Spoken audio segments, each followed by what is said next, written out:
Mutiara Hikmah Official, menyingkap hikmah di balik sunnah.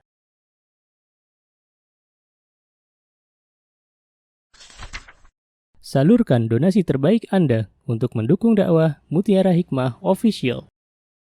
Mau haji yang gak pakai antri? Daftar sekarang, insya Allah 2024 berangkat. Gratis keberangkatan umroh sebelum haji. Dibersamai oleh Ustadz Hanan Yasir dan juga Ustazah Imro'atul Azizah. Buruan daftar sekarang juga, sebelum harga naik.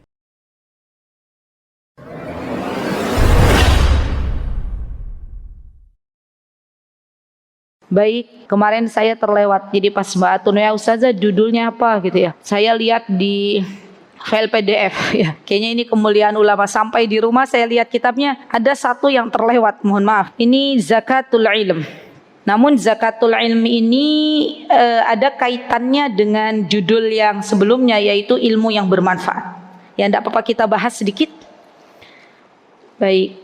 Namun tetap kita bahas agar kita tuntas dalam belajar. Nah, baik. Terima kasih. Jazakillah khair. Qala al-muallif rahimahullahu ta'ala, zakatul ilm. Adda zakatul ilmi sadiqan bil haqqi, ammaran bil ma'rufi, naha'an 'anil munkari, muwazinan bainal masalih wal madar, nashiran lil ilmi wa hubbun naf'i wa badlil jah wa syafa'atil hasanati lil muslimin fi nawaibil haqqi wal ma'ruf. Jadi teman-teman, sebelum kita membahas tentang kemuliaan ulama itu sendiri, ada yang perlu diperhatikan. Di antaranya adanya perintah untuk kita mengeluarkan zakat.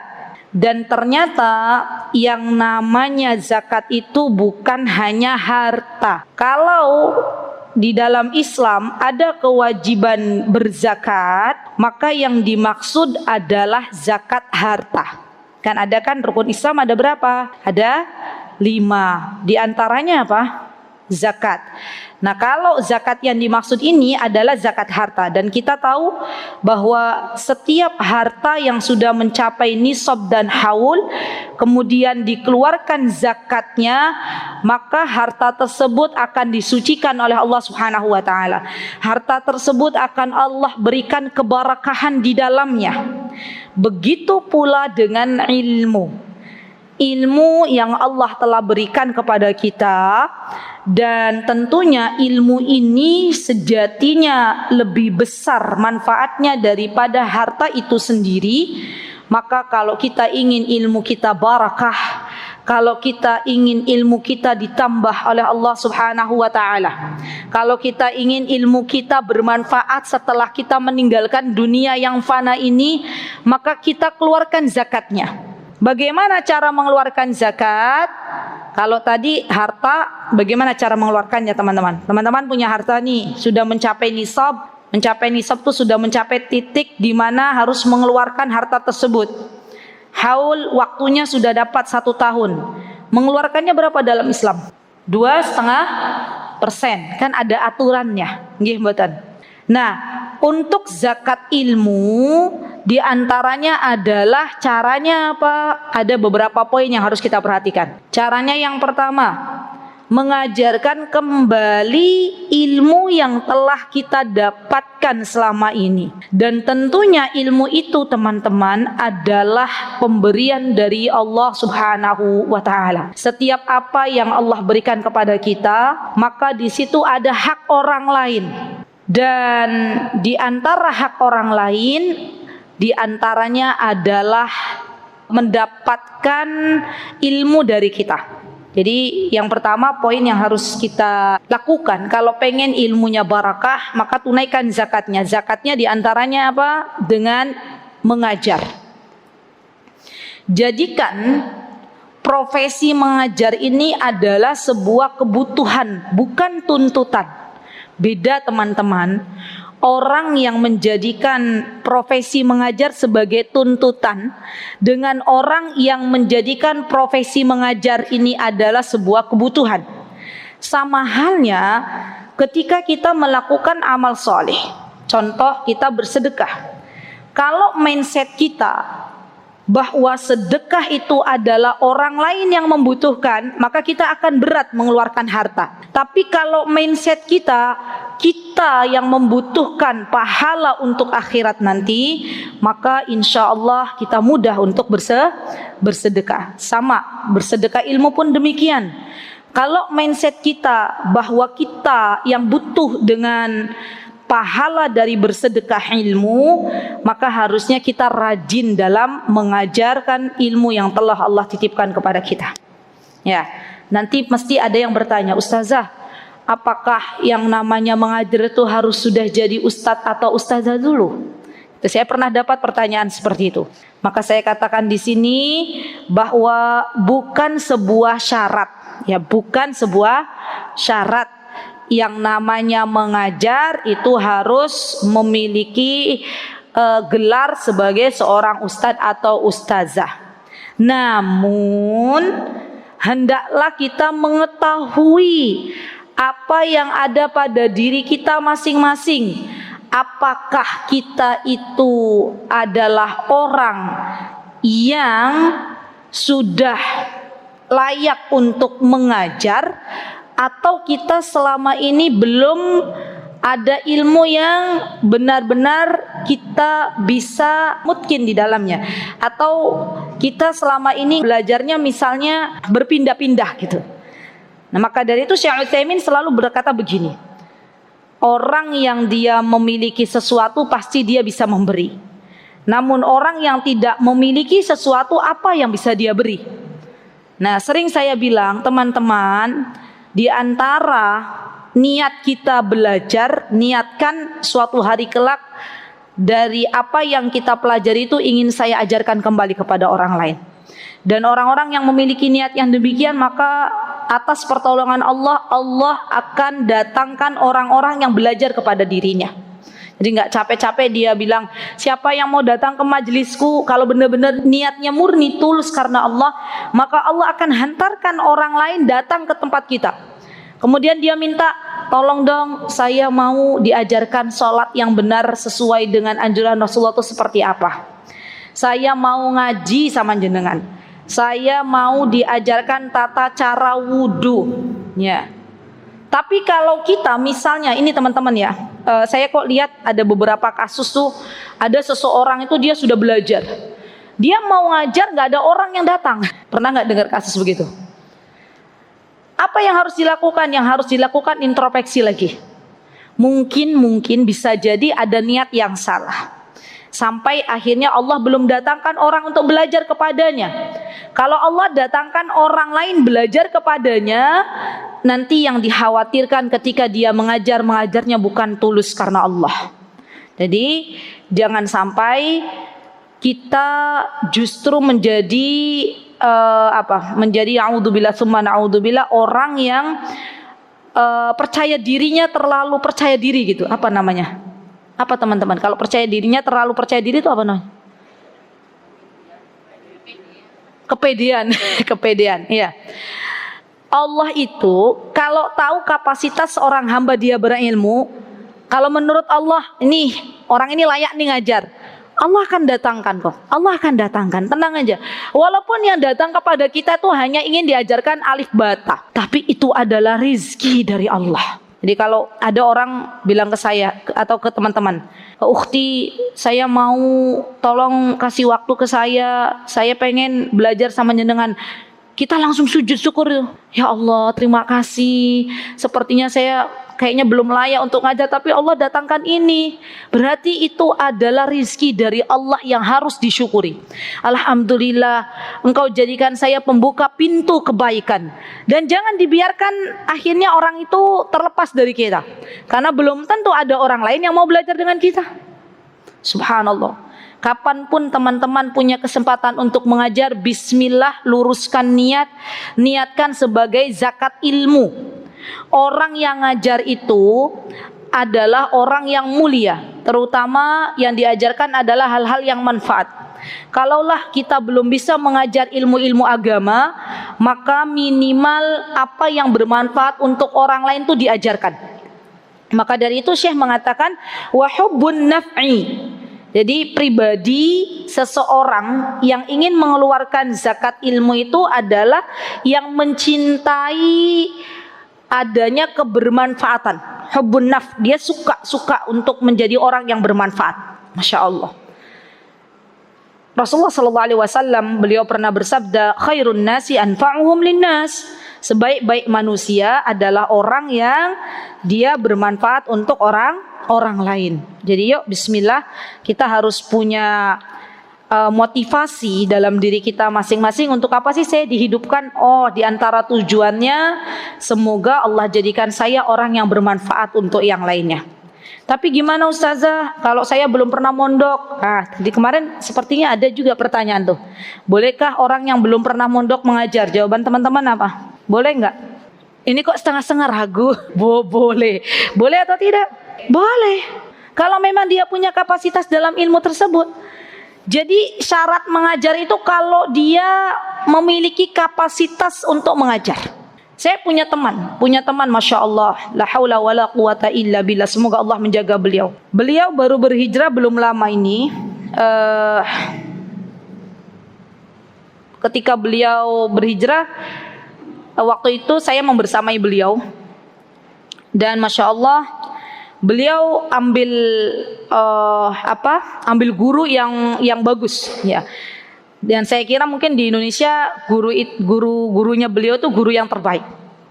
Beliau belajar ambil privat, dan masya Allah, la haula wala quwata illa billah, barakallahu fiha. Dia lebih melesat daripada teman-temannya yang dulu belajar duluan. Jadi dari bacaannya sudah bagusnya, masya Allah. Dan beliau akhirnya sekarang punya murid, masya Allah. Padahal belum lama beliau berhijrah. Tapi itulah yang namanya ilmu itu, teman-teman, kayak harta.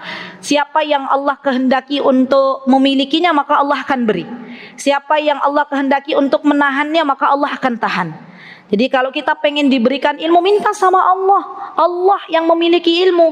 Allahumma inni as'aluka ilman nafi'an. Rabbi zidni ilman. Kalau kita pengen ditambah pemahaman, ya muallima Adam allimni wa ya mufahhima Sulaiman fahimni. Dan setiap dari perjuangan seorang dalam menuntut ilmu itu berbanding lurus dengan apa yang nanti dia berikan kepada orang lain. Tolong catat baik-baik. Atau dalam istilah manjadda wajad, barang siapa yang dia bersungguh-sungguh, maka dia akan sukses. Orang yang menanam dan menanamnya itu ketika mencari ilmunya, ketika menggali ilmunya, dia rajin, dia bersungguh-sungguh, maka kelak Allah akan berikan hasilnya. Ya, dan itu sebuah kaidah yang sangat bagus. Saya sekarang sering memberikan kepada anak-anak kami, ya masya Allah, la haula wala quwata illa billah, barakallahu fihima. Kadang suatu hari di antara putri kami itu bilang, Umi, kayaknya waktu sempit banget gitu ya. Ini ada tugas ini dari syekho, ini begini, belum lagi ngajar, belum lagi gini.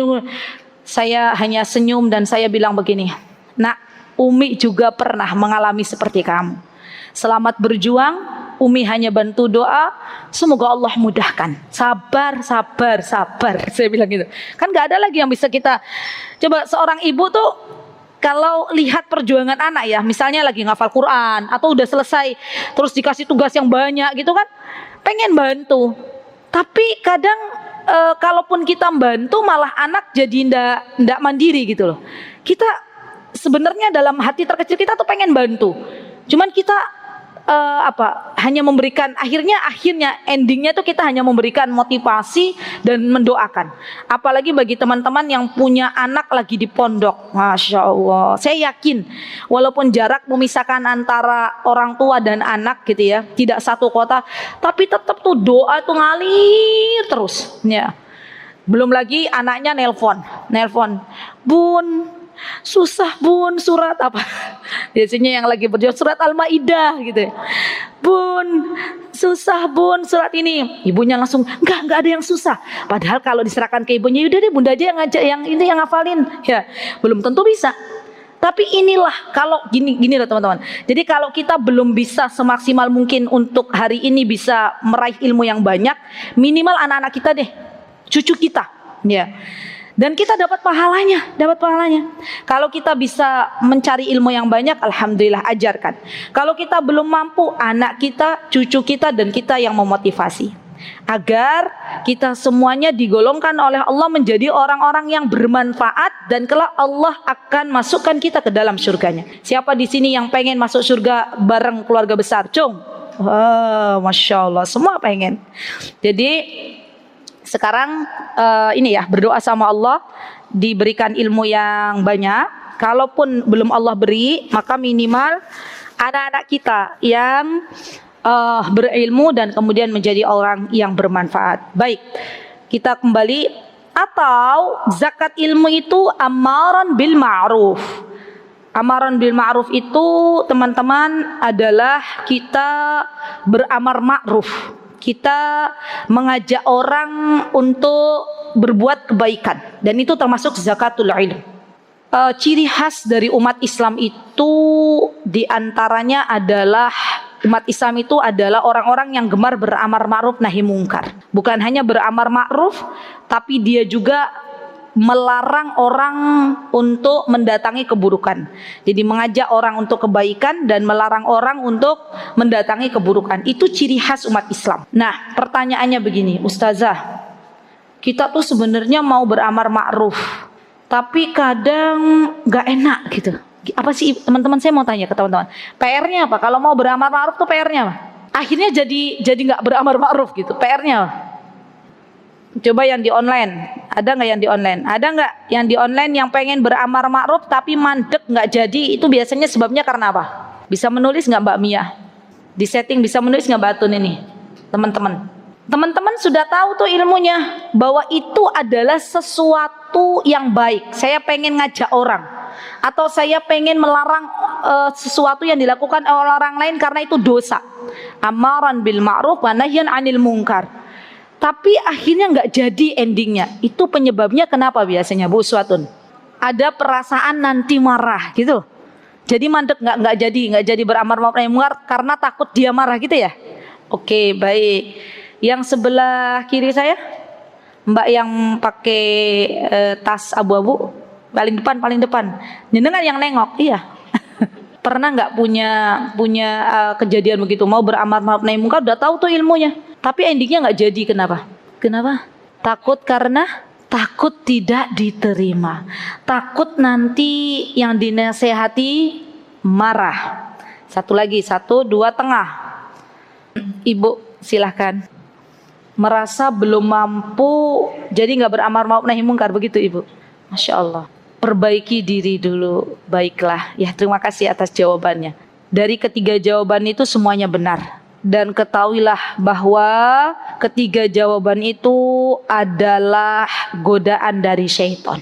Ya, jadi syaitan itu Bu, nggak pengen kita itu dapat pahala di sisi Allah. Syaitan itu membujuk kita untuk mengcancel amal sholih yang sudah ada di depan mata kita. Bayangkan ya Bu, kalau kita ngajak orang untuk datang ke majelis ilmu, itu kan berarti mengajak kepada yang ma'ruf ya. Tapi ada perasaan, nanti gimana. Yang awalnya kita mau ngajak orang itu kita dapat pahala. Dan kalaulah suatu hari kita tidak bermajlis ilmu karena uzur, yang diajak oleh kita tetap datang, kita dapat aliran pahalanya, saldonya naik. Tapi karena ada perasaan nanti bagaimana, akhirnya kita nggak ngajak orang itu untuk datang ke majlis ilmu. Rugi apa rugi? Untuk masalah dunia saja. Siapa di sini yang pernah ikut MLM? Pernah ikut? Oke. MLM itu tugasnya, walaupun kita sekarang udah tahu hukumnya ya, dulu MLM itu tugasnya apa sih Mbak? Merekrut, cari member gitu ya. Kenapa tuh semangat pengikut MLM, cari member, cari pengikut, dapat cuan, dapat apa Mbak? Dapat duit banyak gitu ya.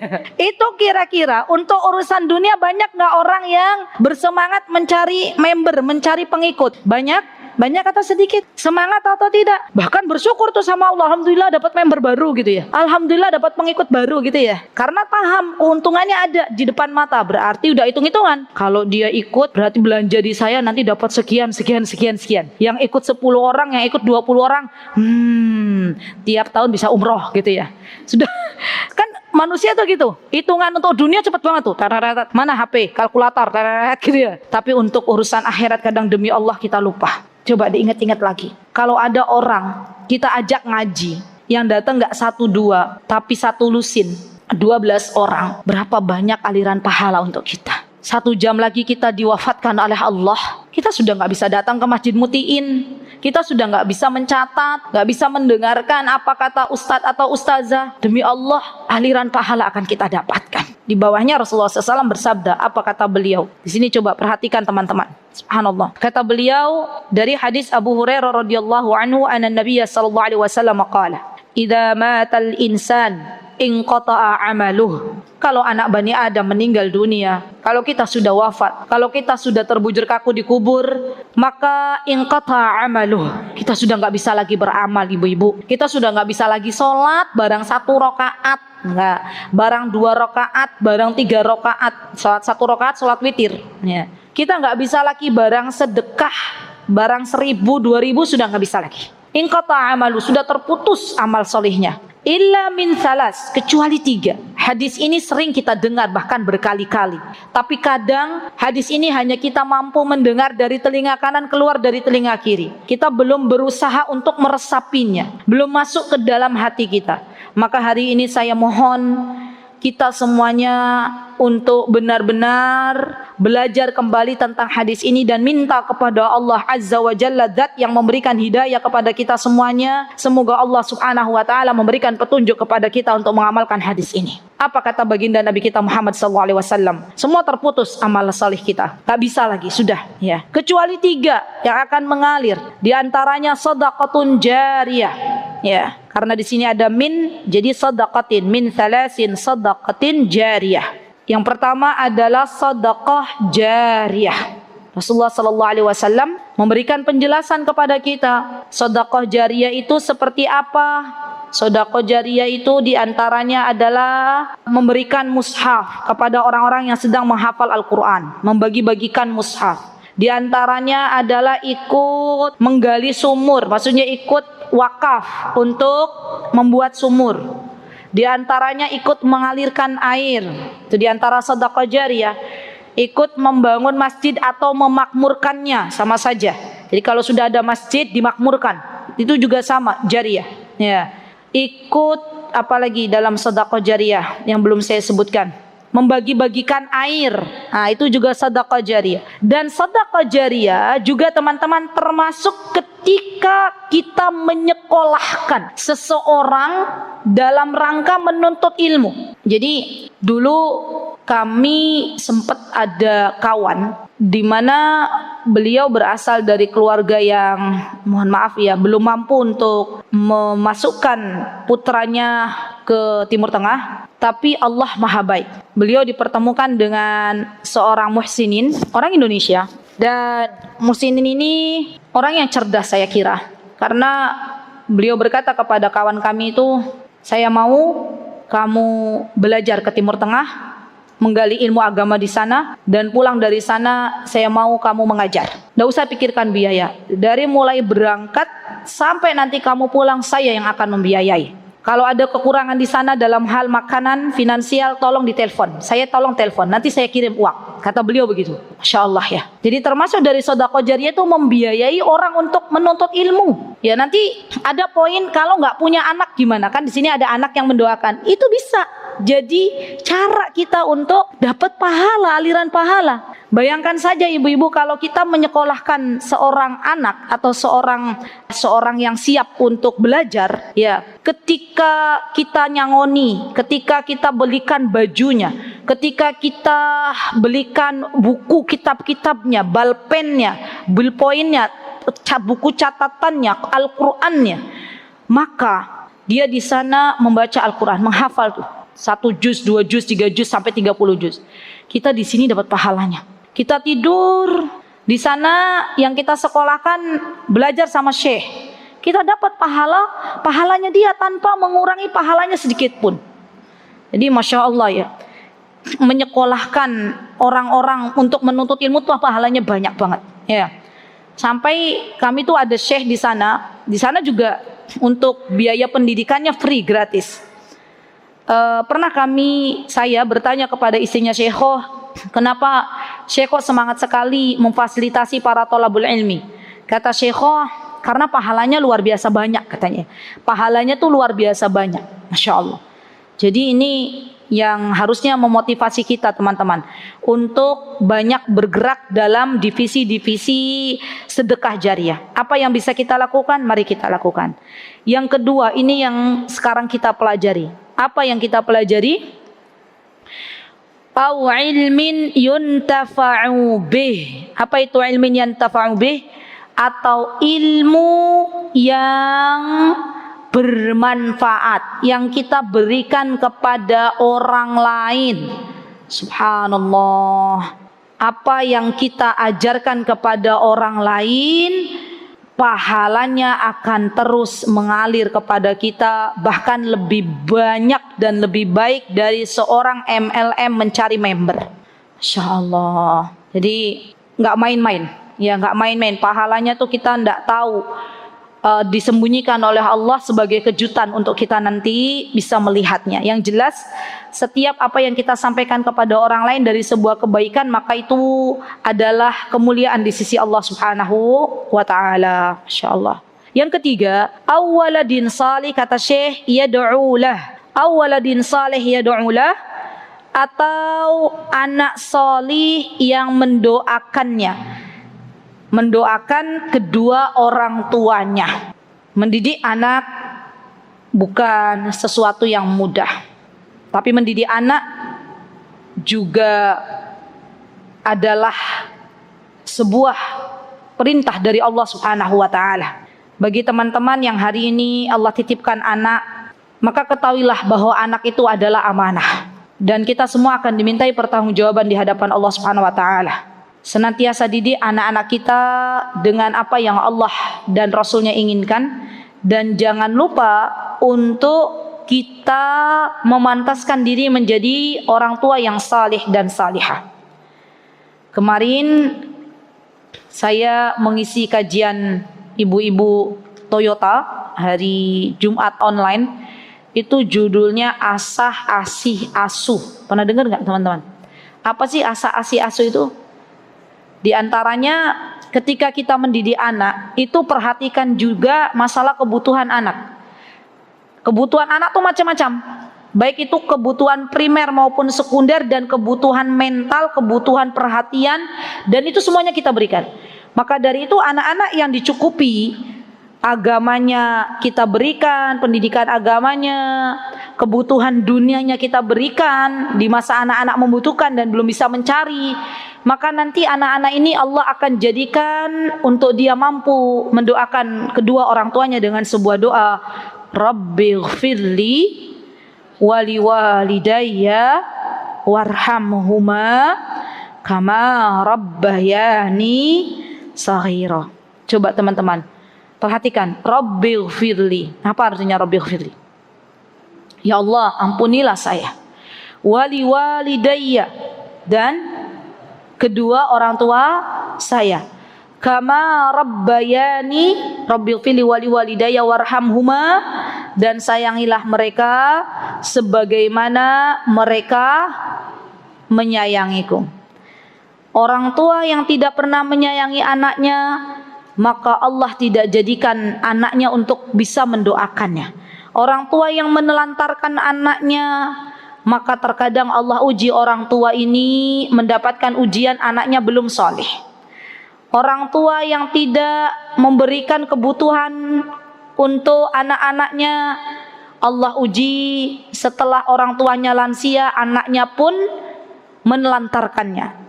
Barusan saya berbicara dengan Ibu Swatun ketika tadi dari rumah ke sini, kita berbicara masalah lansia ya Ibu ya, pondok lansia gitu ya. Jadi sedih ya. Saya juga baru tahu tadi dari Bu Suatun Ustazah. Jadi kadang di pondok lansia itu ada, kata beliau, di dekat sini berarti ya Bu ya. Itu ada pondok untuk lansia, semacam asrama gitu ya. Panti jompo kata antum tadi ya. Itu anaknya nitip, ya ibu-ibu, anaknya nitipin. Terus bulan pertama bayar, kata beliau tadi. Bulan selanjutnya nggak bisa dihubungi pihak keluarganya. Artinya apa? Seperti orang tuanya dibuang. Padahal ya, yang namanya orang tua tuh dulu ya teman-teman, kalau mau memilihkan pendidikan untuk kita, pasti pilihkan pendidikan yang terbaik. Nggak ada niat orang tua pengen buang anaknya, nggak ada, sama sekali nggak ada. Orang tua kita itu dulu menyayangi kita lebih dari menyayangi dirinya sendiri. Kalaupun mereka belum makan dan makanan itu hanya satu piring, mereka akan berkata kepada kita, makan gitu ya, ibu udah kenyang. Dan betapa banyak anak zaman sekarang yang menelantarkan orang tuanya. Maka saya pesan, kalau kita pengen besok ketika tua anak-anak memperhatikan kita, yuk kita pantaskan dulu menjadi orang tua yang baik. Kita berikan kebutuhan anak kita sesuai dengan apa yang menjadi kewajiban kita. Mudah-mudahan dengan kita menjalankan kewajiban kita sebagai orang tua, bukan hanya memberi materi, bukan hanya memberikan uang dan uang, tapi lebih memberikan perhatian, kepedulian. Semoga suatu hari kelak Allah Azza wa Jalla memberikan yang terbaik untuk kita. Dan sadarilah wahai jamaah sekalian, bahwa anak itu adalah titipan dari Allah Subhanahu wa taala, amanah dari Allah Azza wa Jalla. Kalaulah suatu hari anak kita ternyata belum berbakti kepada kita, semoga dengan itu Allah menghapuskan dosa-dosa kita dan memasukkan kita ke dalam surganya. Jangan pernah berharap kepada anak-anak, karena setiap apa yang kita harapkan dari sesama hamba Allah itu pasti akan kecewa. Berharaplah kepada Allah, berdoalah kepada Allah agar Allah memberikan kepada kita anak-anak yang saleh dan salihah. Baik. Kemudian di sini disebutkan qala ba'du ahlul ilmi. Taib, kita lanjutkan matannya. Afwan, tadi ana coba lihat dulu yang di online. Kayaknya ada yang jawab sebentar. Ustaz, kenapa dia tidak mau beramar ma'ruf nahi mungkar? Karena biasanya karena segan atau sungkan atau malu ustazah, sungkan takut disangka sok alim karena baru hijrah, takut ustazah segan gak enak tidak punya ilmunya kurang, takut dikira sok berilmu sok alim karena sungkan karena malu, sungkan gak enak dikira sok tahu, kesannya sok bacaannya paling bagus, tiba-tiba malas karena keadaan lingkungan, apalagi kami yang di NTT tinggal di lingkungan yang bukan muslim, takut dikira sok paling alim, takut karena masih muda serasa tak pantas. Baik. Nah, ini semuanya teman-teman ya, percayalah bahwa apa yang ada, perasaan-perasaan yang ada pada diri kita itu semuanya adalah godaan dari syaitan. Minta tolonglah kepada Allah agar Allah menguatkan kita untuk menyampaikan kebenaran walaupun mungkin itu pahit untuk disampaikan. Ya, baik. Kita lanjutkan. Apa kata Syekh? Qala ba'du ahlul ilm. هذه الثلاث لا تجتمع إلا للعالم الباذل لعلمه فبذله صدقة ينتفع بها والمتلقي لها ابن للعالم في تعلمه عليه. Masya Allah. Dan tiga perkara maksudnya hadhihi salas, tadi tiga perkara, sedekah jariyah, kemudian ilmu yang bermanfaat, anak saleh yang mendoakan, itu akan diraih oleh orang-orang yang berilmu, lil alim. Orang yang berilmu itu dia paham ketika dia berada di dunia bagaimana caranya beribadah dengan cerdas. Orang berilmu tuh paham dia harus punya usia kedua setelah ia meninggalkan dunia yang fana ini. Jadi yang diurus itu bukan makan, minum, tidur, bukan. Tapi dia paham bahwa ajal itu akan datang tiba-tiba, nggak pernah tahu kapan datangnya. Dan dia harus ada usia kedua setelah meninggalkan dunia yang fana ini. Sudah nggak mampu sholat, sudah nggak mampu puasa, tapi semoga aliran puasanya, aliran sholatnya bisa sampai kepada kita. Itu orang berilmu. Maka dia menanam investasi untuk akhiratnya, yang investasi itu tidak akan terputus walaupun dia sudah tidak ada lagi di dunia. Dia orang berilmu tuh dia akan lebih fokus ke amal-amal solih yang bentuknya sedekah jariyah. Ibu-ibu, kalau ada broadcast ke kita sampai nih, ini juga hidayah dari Allah, petunjuk dari Allah. Misal ada sebuah sumur yang akan dibangun. Kalau kita bisa bantu, bantu. Ada sebuah pondok yang akan dibangun. Kalau kita bisa bantu, bantu. Ada rumah tahfidz yang lagi butuh Al-Quran, kita bantu. Setidaknya ketika broadcast itu sampai ke kita, siapa yang menggerakkan broadcast itu sampai ke kita? Allah. Apa yang ingin Allah inginkan? Untuk kita segera beramal, gitu loh. Kadang ada yang berpikiran, nanti gimana ustazah kalau kita sudah bersedekah ternyata dia nipu, ternyata nanti uangnya disalahgunakan. Itu bukan urusan kita. Yang jelas ya, ketika kita ingin sedekah jariyah, mengeluarkan harta kita untuk sedekah jariyah, maka yang jelas Allah mengetahui apa yang kita keluarkan, gitu ya.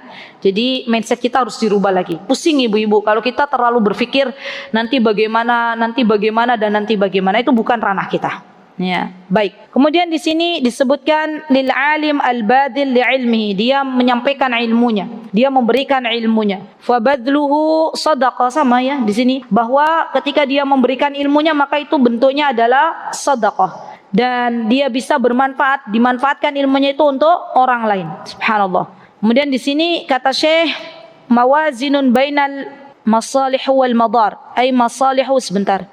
Beliau muwazinun bainal masalih wal madar, syarah yang di atas. Yang tadi di awal itu yang hubbun nafa'. Kemudian beliau hubbun nafa' nashrul ilmu bi kulli wasilatin nasr.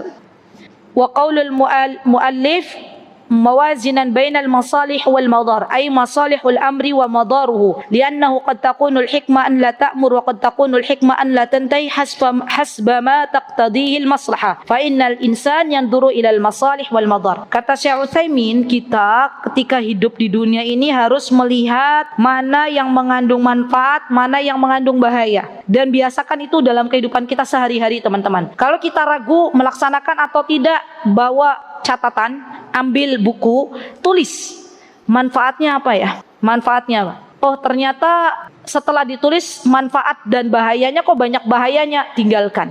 Setelah ditulis manfaatnya kok lebih banyak, kerjakan. Ya, ketika Allah Subhanahu wa taala berfirman dalam Al-Qur'an, apa kata Allah? Wa yas'alunaka 'anil khamr qul fihima itsmu wa manafi'u. Ya kan? Di situ kan dijelaskan bahwa khamr itu ada manfaatnya juga. Tapi ternyata minuman keras itu ada manfaatnya. Mungkin untuk apa? Tapi ternyata bahayanya lebih banyak. Maka tinggalkan itu. Ya. Jadi kata Syekh, jadilah kita orang-orang yang pandai menimbang antara maslahat dan madarat.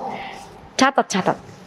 Jadilah kita orang yang pandai menimbang antara maslahat dan madarat, dan biasakan dalam kehidupan kita sehari-hari. Manfaatnya apa, madarat itu bahayanya apa. Kalau manfaatnya lebih banyak, ambil. Kalau mudaratnya lebih banyak, tinggalkan. Udah, itu kaidah itu. Jadi kita nanti nggak pusing-pusing lagi. Kemudian Syekh mengatakan wa qauluhu nashiranul ilmi wa hubbun naf'i, yakni nashrul ilmi bi kulli wasilatin lin nashri min qawli bil lisani wa kitabatin bil bayan kan ya. Wa bi kulli tariqin wa fi asrina hadha sahhalallahu ta'ala at-turuq li nashril ilmi fa 'alaika an tantahiza al-fursata li nashril ilmi alladhi a'taka Allahu iyyah fa inna Allah ta'ala akhadha 'ala ahli al-ilmi al-mithaq an yubayyinuhu lin-nasi wa la yaktumuh. Kata Syekh, ketika kita seorang penuntut ilmu, kata Syekh Utsaimin, maka jangan pernah ada dalam pikiran kita untuk menyembunyikan ilmu. Jangan. Harus ada semangat untuk menyebarkan ilmu. Jadi jangan ada dalam pikiran kita untuk menyembunyikan ilmu. Karena orang yang berilmu itu secara tidak langsung dia sudah berjanji kepada Allah Subhanahu wa taala. Sama kalau misalnya ada orang sudah kuliah mau bertugas, biasanya ada janji kan yang dia ucapkan kan, janji tugas ya. Sama, orang berilmu juga sama. Orang yang berilmu secara tidak langsung dia berjanji kepada Allah untuk menyebarkan ilmu ini. Dan jangan coba-coba menyembunyikan apa yang telah Allah dan Rasulnya sabdakan dan Allah firmankan dalam Al-Quran. Banyak terjadi zaman sekarang ibu-ibu, agar tidak menyakiti audiens, agar tidak menyakiti jamaah, maka ia mencoba untuk menyembunyikan apa yang telah Allah dan Rasulnya sabdakan dan Allah firmankan. Pernah ada juga yang WA chat saya, bilang gini, Ustazah, kalau pas ngisi kajian tuh dalam masalah riba jangan dibahas terang-terangan begitu, kan kita nggak enak kalau di situ masih ada orang yang kerja di bagian riba, katanya gitu. Saya konsultasi sama suami saya, kata suami, kalau yang maksudnya kalau riba itu kan benar-benar Allah telah haramkan ya.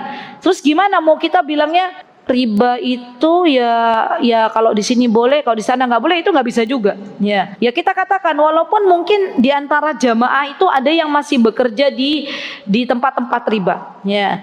Dan kita nanti saya pesan ya teman-teman, kalau kita itu harus memiliki sebuah prinsip. Kalau memang itu ada dalam Al-Quran, jangan sekali-kali disembunyikan. Ya sudah, kita katakan ini loh ajaran di dalam Al-Quran bahwa yang namanya wanita mendapatkan warisan setengah dari laki-laki. Misal, tapi gimana Ustazah, kan teman saya perempuan, nanti dia kecewa, kok ternyata dapat bagiannya setengah. Nah kan itu bukan kata kita, tapi kata Allah. Dan jangan coba menyembunyikan apa yang disebutkan oleh Rasulullah SAW. Kalau memang kata Rasulullah A, ya kita katakan A.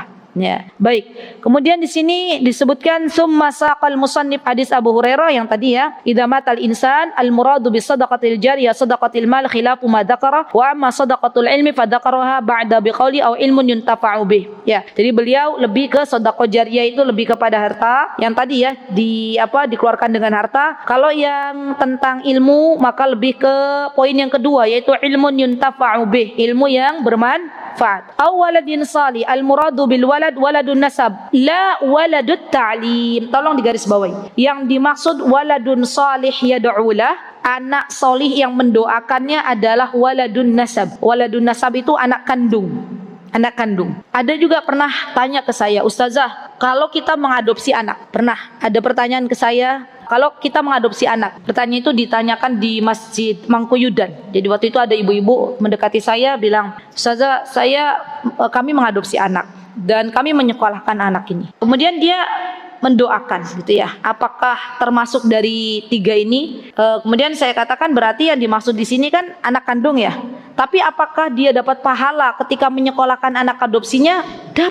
Dapat pahala. Hanya nanti doanya yang Rabbighfirli wali walidayya warhamhuma kama rabbayani shaghira itu untuk anak kandung. Ya, untuk anak adopsi, orang tua yang telah menyekolahkannya dia dapat pahalanya tetap, memberikan makan kepadanya dia dapat pahalanya tetap, ya. Memberikan perhatian kepadanya dia dapat pahalanya tetap. Tapi untuk doa ini khusus bagi yang anak yang kandung. Dan saya memberikan pesan kepada teman-teman yang hari ini mungkin belum dikaruniai anak, tidak usah bersedih. Anak juga bisa menjadi fitnah bagi kedua orang tuanya. Ya, bisa menyeret orang tuanya ke neraka, bisa pula memasukkannya ke dalam surganya. Ketika hari ini Allah belum berikan anak, bukan berarti Allah tidak sayang. Banyak para ulama yang ia pun sudah menikah tapi belum Allah berikan anak. Ya, apakah semua kita itu harus punya anak? Tentu tidak. Ada amal-amal yang bisa kita lakukan, tadi sedekah jariyah atau mengamalkan ilmu yang telah Allah berikan. Baik. Kemudian di sini fahamlul hadis ala anna al-muradu bidzalika al-alim fa ilmuhu yakunu sadaqah wa yabqa ilmu ba'da mauti fa yantafi'u bih wa yakunu tullabu abna'an lahu fa hadha taqsirun fi tafsir al-hadis was-shawab anna al-hadis dalla ala thalathati ajnas mimma yantafi'u bihi al-insan ba'da mauti fa'ris ala hadhihi al-hilya fa hiya ra'su thamrati ilmik. Kata Syekh Al-Hirs, semangatlah ibu-ibu dalam 3 poin ini, karena itu bagian dari keberuntungan yang sangat luar biasa. Wali syarafil ilmi fa innahu yazidu bi kathratil infaq wa yanqusu ma'al isfaqi wa afatuhul kitman. Nah, kemuliaan ilmu itu didapat ketika kita menyebarkannya, dan kecelakaan bagi siapa yang menyembunyikannya. Jadi enggak boleh ilmu itu disembunyikan. ولا تحمل دعوها فساد الزمان وغلبة الفساق وضعف إفادة النصيحة عن واجب الأداء والبلاغ فإن فعلت فهي فعلة يسوق عليها الفساق الذهب الأحمر ليتم لهم الخروج على الفضيلة ورفع لواء الرذيلة. Iya. Jadi kata Syekh, di zaman di mana banyak kerusakan tuh banyak orang-orang menyembunyikan ilmu. Baik, ini ada Syekh ada berkata bagus banget. Ini Syekh ada faidah teman-teman bagus banget nih. Kata Syekh Utsaimin, sedekah itu ada yang mustamirrah, tolong dicatat.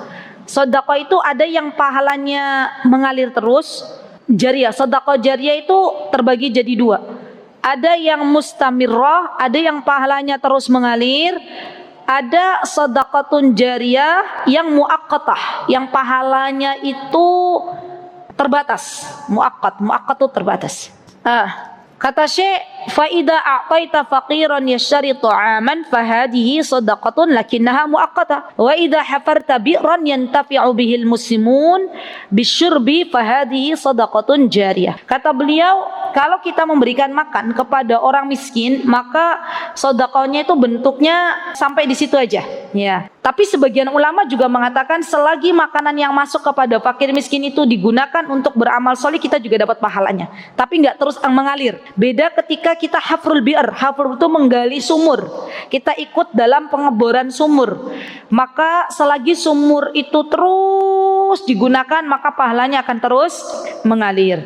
Sama dengan beli air. Sekarang kan lagi musim tuh ibu-ibu. Gunung Kidul sudah nggak ada air. Kemarin kan ada lah beberapa majelis taklim yang mengumumkan siapa yang mau beli air gitu kan ya, untuk membantu saudara kita di Gunung Kidul. Ada yang satu tangki harganya 150, ada yang 250, tergantung tempatnya. Nah, apa yang terbaik kalau ada dua pilihan, beli air atau ngebor sumur? Ibu-ibu pilih yang mana? Pintar ya, Masya Allah, ngebor sumur kalau ada airnya. Kalau nggak ada airnya, udah dibor, nggak ada airnya, berarti pilihannya apa? Beli air. Jadi harus pandai-pandai juga ketika kita mau sedekah, kita lihat mana yang lebih afdal, mana yang lebih prioritas. Baik. Kemudian di sini Syekh mengatakan, al-insan idza 'allama an-nas maka sa'ilmuhu biqalbihi wastaqar wa idza ghafala nasiya. Manusia itu, kata Syekh, kalau dia mengajarkan ilmu, maka ilmunya itu akan terus ada. Ilmunya itu akan terus ada. Maksudnya ketika saya mengajar nih kepada ibu-ibu, ibu-ibu ajarkan lagi kepada orang lain, berarti kan ilmunya akan terus ada, iya enggak? Sebaliknya, wa idza ghafal, kalau ilmu itu tidak kita ajarkan atau tidak kita murojaah, tidak kita evaluasi, maka nasi, lupa. Ya. Dan saya masih ingat betul nasihat dari suami tercinta, barakallahu fihi. Kata beliau, istriku, kalau engkau berhenti mengajar, artinya engkau berhenti yang namanya belajar. Dengan engkau mengajar, engkau murojaah kembali. Dengan engkau tidak mengajar, maka engkau akan disibukkan dengan hal-hal yang lain. Dan para ulama dulu, sekelas Syekh Utsaimin, sekelas Syekh Sa'di, sekelas Syekh bin Baz, semuanya mereka berprofesi sebagai seorang yang memiliki profesi mengajar. Ya, dan ulama-ulama yang masih ada, Syekh Abdul Razak hafizahullahu taala, Syekh Ibrahim Ruhaili, Syekh Sulaiman Ar-Ruhaili, beliau-beliau Masya Allah memiliki profesi juga, memiliki hobi untuk mengajar. Masya Allah. Baik. Kemudian di sini wa kam min insanin afan idza 'allama an-nas fala yakhlu hadha ta'limin fawaid katsira fi munaqashatihi aw su'al fayumni ilmuhu wa yazdad. Ketika kita mengajar, maka kita sebagai pengajar juga mendapatkan faidahnya. Di antaranya apa? Contohnya misalnya dengan diskusi, ya kan? Atau dengan pertanyaan yang dibawakan oleh murid kita, ya. Bahkan teman-teman, ketika ada pertanyaan yang masuk kepada saya, itu pun akhirnya membuat saya lebih bersyukur kepada Allah. Contoh misal, ada pertanyaan seorang ibu, ya datang, Ustazah, saya punya suami saya belum mau sholat, saya punya anak saya selalu begini. Artinya apa? Artinya ternyata ada seorang ibu yang diuji begini oleh Allah. Dan kita akhirnya apa? Akhirnya bisa mensyukuri segala apa yang Allah berikan kepada kita. Dan itu bagian dari faidah orang yang memberikan ilmu. Masya Allah. Wa kam min insanin ta'allama min talamidhi qad yadhkuru tilmid mas'alah lam ta'ti ala bali al-ustad wa yantafi'u biha al-ustad falihada kana badlul ilmi sababan li ziyadati wa kasrati.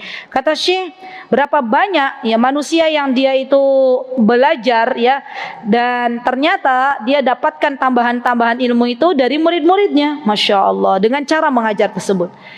Kemudian kata Syekh, kalamul musannif ma'nahu la tay'as wa la taqul innan nas ghalaba alaihimul fisq wal mujun wal junun apa wal mujun wal ghaflatu bdzulin nasihah. Sebentar. Kayak ada huruf yang kurang sebentar. Di sini kan ada tulisan innan nas ghalaba alaihimul fisqi wal mujun. Itu kalau saya lihat di kitab aslinya bukan mujun, tapi wal majnun. Ya, wal ghaflah. Kemudian di sini Afwan, wal ghafla ubdilun nasiha. Ibdalin nasiha. Di sini ada harakat ubzul. Kemudian mastata'ta li'annaka idza taqa'asta fastahsarta faman yufrihul fusaq wal fujar. Kama kila khalalikal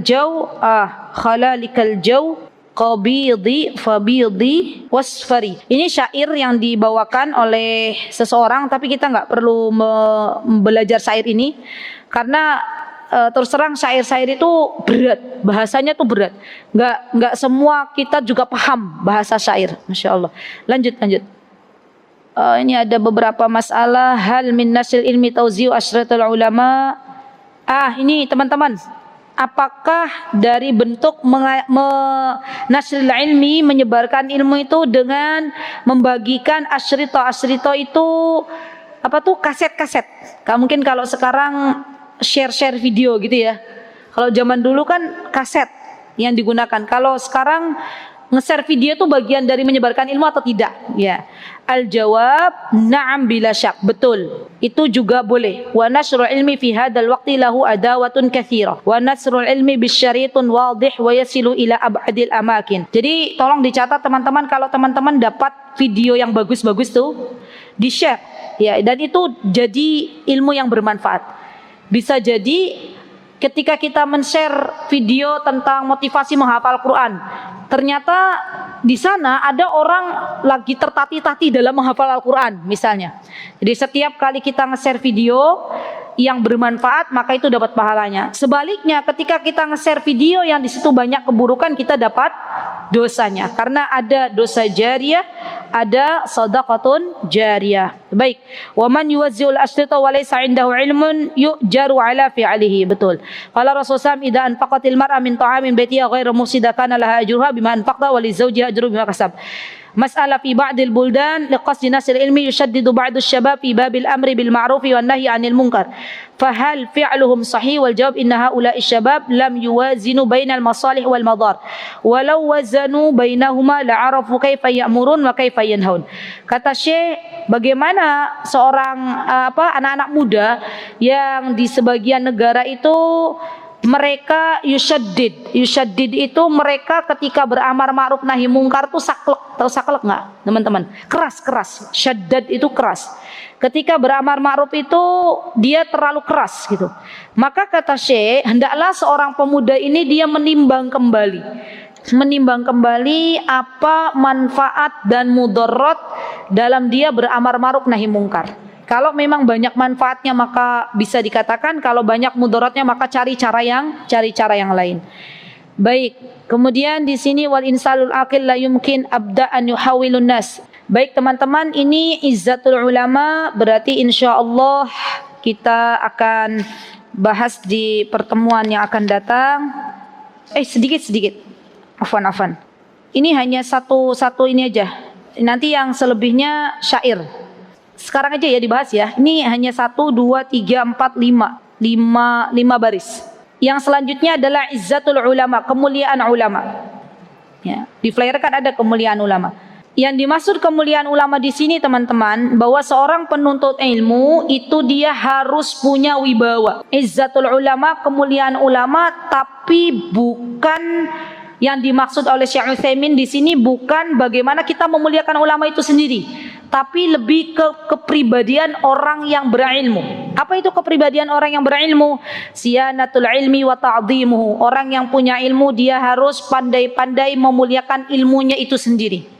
Wa himayatu janabid izzihi wa syarafihi wa biqadri ma tabduluhu fi hadha yakunul kasbu minhu wa min al-amali bih wa biqadri ma tuhdiru yakunul fawt wa la hawla wa la quwata illa billahil azizil hakim wa alaihi fahdar an yatamandala bikal qubara aw yamtatiyakas sufaha fatulayin fi fatwa au qada au bahthin au khitab wala tas'abihi ila ahli dunya wala taqifu bihi ala aghniya ala a'tabihim wala tubdiluhu ila ghairi, sedikit lagi Mbak, ila ghairi alihi wa in aduma qadruh. Masya Allah. Jadi teman-teman, ulama itu dia harus punya wibawa. Jangan sampai dengan dia punya ilmu, ilmunya bisa dijual. Ya, dulu para ulama sekelas Imam Abu Hanifah, sekelas Imam Ahmad, sekelas Imam Ahmad, Imam Abu Hanifah, Imam Syafi'i, sekelas Imam Malik, mereka tuh takut kalau ketemu penguasa. Kenapa? Karena biasanya kalau sudah ketemu sama para penguasa, mereka akan diberikan harta yang banyak. Sehingga harusnya mereka berfatwa dengan benar, akhirnya karena sudah diberi harta yang banyak oleh penguasa tersebut, akhirnya fatwa itu tidak keluar karena ada rasa balas budi kepada penguasa. Jadi teman-teman, di sini seorang yang berilmu hendaklah dia mau lebih memuliakan ilmunya daripada dunia. Ya. Dan di antara yang bisa dilakukan, janganlah menjual ilmu ini dengan dunia. Karena dunia di antara nilainya adalah lebih rendah daripada sayap seekor lalat. Ya, dunia di antara harganya dunia itu lebih rendah daripada bangkai binatang yang binatang tersebut ketika dia hidup memiliki telinga yang sudah robek, gitu, cacat ya. Itulah harganya dunia. Jadi harus bisa dibedakan antara harganya ilmu dengan harganya dunia. Kemuliaan ilmu jangan dikotori dengan dunia. Kalaulah ia harus berfatwa, maka berfatwalah yang benar. Tegakkanlah kebenaran di atas muka bumi ini, maka niscaya Allah Azza wa Jalla akan menolongnya dan Allah Subhanahu wa taala akan memberikan kepadanya keberkahan ilmu. Saya mengenal seorang ulama, ya, ulama di Saudi Arabia. Beliau itu kalau berfatwa, fatwanya banyak didengar oleh orang-orang gitu ya, karena beliau benar-benar menjaga wibawa beliau. Jadi beliau itu Masya Allah ya, semoga Allah masih hidup orangnya, semoga Allah menjaga beliau. Saya tidak menyebutkan namanya karena khawatir nanti menjadi menjadi hal yang tidak baik bagi beliau. Tapi kami kenal, Masya Allah. Dan beliau itu Masya Allah ya teman-teman, kalau lagi berjalan itu orang banyak yang mengikuti. Dan beliau terkenal nggak mau populer, nggak mau terkenal. Beliau lebih memilih untuk mengajar, beliau lebih memilih untuk berdamai, beliau lebih memilih untuk asik dengan muridnya, Masya Allah. Dan inilah ulama-ulama yang bagus. Sebenarnya ulama-ulama yang seperti ini, Masya Allah, ulama-ulama yang luar biasa, yang mereka itu menjaga izzahnya, menjaga wibawanya, menjaga kemuliaannya. Pasti Allah akan angkat derajatnya di dunia dan di akhirat. Jadilah kita orang-orang yang ketika berilmu jangan sampai diniatkan untuk mencari kepopularitasan. Ya. Dan jangan pula kita ketika berilmu niatnya mencari jamaah sebanyak-banyaknya, karena ilmu itu akan dicari. Setiap orang yang berilmu pasti akan dicari dan dibutuhkan, ya. Dan pesan saya, semoga Allah Azza wa Jalla berikan keistiqomahan untuk kita dimanapun kita berada. Semoga bermanfaat keberadaan kita, dan semoga ketiadaan kita nanti dirindukan oleh banyak orang, baik ketika kita sudah meninggalkan dunia yang fana ini ataupun ketika kita pindah dari sebuah tempat. Semoga Allah Subhanahu wa taala ijabah doa-doa kita. Amin, Allahumma amin. Baik teman-teman, saya akhiri kajian ini. Jikalau ada yang benar tentunya datang dari Allah Subhanahu wa taala. Jikalau ada kesalahan datangnya dari saya pribadi, saya mohon maaf yang sebesar-besarnya. Aqulu qouli hadza wastaghfirullah li wa lakum wa akhiru da'wana alhamdulillahi rabbil alamin. Wassalamualaikum warahmatullahi wabarakatuh. Mutiara Hikmah Official, menyingkap hikmah di balik sunnah.